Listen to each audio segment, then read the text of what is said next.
ابے نائی کی دکان پر بیٹھ کر بغلیں صاف کرانے والے سیاسی تجزیہ کار، نہ تو نے جمعیت کو ووٹ دیا، نہ تو جمعیت کا عہدہ رکھتا ہے، اور نہ ہی فاروق کھوکھر نے تیرے کسی 2 انچی پلاٹ پر قبضہ کیا ہے، تو پھر تجھے اتنی تکلیف کس چیز کی ہے؟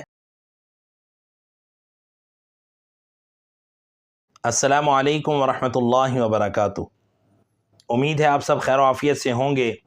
اللہ تعالیٰ سب کو دین اور دنیا کی خیریں اور بھلائیاں عطا فرمائے۔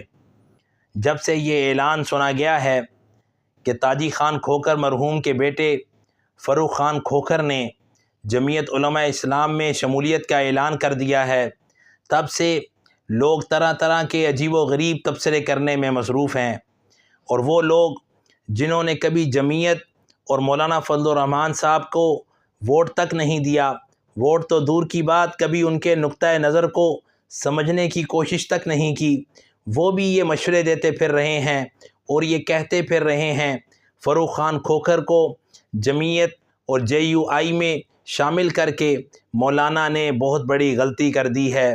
جب ان سے یہ پوچھا جائے کیا آپ جمعیت کے کارکن ہیں تو کہیں گے نہیں۔ اچھا پھر آپ JUI کے عہدیدار ہوں گے؟ تو جواب میں سننے کو ملتا ہے جب کارکن نہیں تو عہدہ کیوں ملے گا؟ عجیب سوال کرتے ہیں۔ اور اگر ان سے یہ پوچھا جائے کیا آپ نے الیکشن میں جمعیت کو ووٹ دیا تھا تو سب یہی جواب دیتے ہوئے نظر آتے ہیں کہ سب کرپٹ ہیں، مذہب کے نام پر چورن بیچتے ہیں۔ اب ان سے اگر پوچھا جائے کیا فاروق کھوکھر نے آپ کے کسی پلاٹ پر قبضہ کیا ہے تو جواب میں یہی سننے کو ملے گا کہ نہیں، میں تو کرائے کے گھر میں رہتا ہوں، لیکن آپ یہ سب کچھ کیوں پوچھ رہے ہیں؟ تو جواب ان کو یہی دیا جائے گا کہ اللہ کے بندو، کیا آپ کے پاس فاروق کھوکھر کے خلاف کوئی ثبوت ہے؟ تو کیا کہتے ہیں سب مافیاز ہیں، عدالتیں بھی بکی ہوئی ہیں، جعلی پارلیمنٹ ہے، وغیرہ وغیرہ۔ ابے نائی کی دکان پر بیٹھ کر بغلیں صاف کرانے والے سیاسی تجزیہ کار، نہ تو نے جمعیت کو ووٹ دیا، نہ تو جمعیت کا عہدہ رکھتا ہے، اور نہ ہی فاروق کھوکھر نے تیرے کسی 2 انچی پلاٹ پر قبضہ کیا ہے، تو پھر تجھے اتنی تکلیف کس چیز کی ہے؟ لیکن پھر کیا کہتے ہیں مولانا کو ایسے اقدام سے پہلے کارکنوں سے تو پوچھنا چاہیے تھا نا۔ اب میں تم سے پوچھتا ہوں، کیا عمران خان نے پنجاب کے سب سے بڑے ڈاکو کو وزیر اعلیٰ بنانے سے پہلے کارکنوں سے پوچھا تھا؟ کیا حافظ نعیم الرحمان نے میئر کی بھیک مانگنے کے لیے زمان پاک جانے سے پہلے کارکنوں کو اعتماد میں لیا تھا؟ اور جب ایسے لوگوں کے پاس اور کوئی سوال باقی نہیں بچتا تو پھر ایک ہی بات کہتے ہیں کہ یہ فیصلہ مولانا کی سیاست کے لیے نقصان دہ ثابت ہوگا۔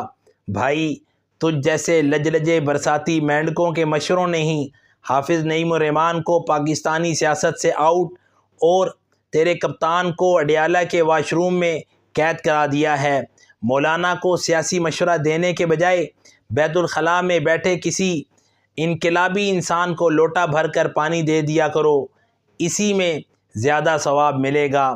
اللہ تعالیٰ سب کو سمجھنے کی توفیق عطا فرمائے اور اپنے آپ کو زیادہ فنکار پیش کرنے کے بجائے اپنے آپ کو بہتر کرنے کی اور عقلی طور پر اپنے آپ کو مضبوط کرنے کی اور ناسمجھی کی باتوں سے نکل کر حقیقت کو سمجھنے کی توفیق عطا فرمائے اور ہم سب کا حامی و ناصر ہو۔ کوئی بات سخت کہہ دی گئی ہو تو معذرت خواہ ہوں، لیکن بعض لوگ پیار کی بات یا سیدھی بات نہیں سمجھ پاتے۔ اللہ تعالیٰ سب کو ہدایت عطا فرمائے اور ہمیں قافلہ حق کے ساتھ جڑے رہنے کی توفیق عطا فرمائے اور ہم سب کا حامی و ناصر ہو۔ اور آخر میں جناب فاروق کھوکھر صاحب کو جمعیت علماء اسلام میں شامل ہونے پر دل کی گہرائیوں سے مبارکباد ہے۔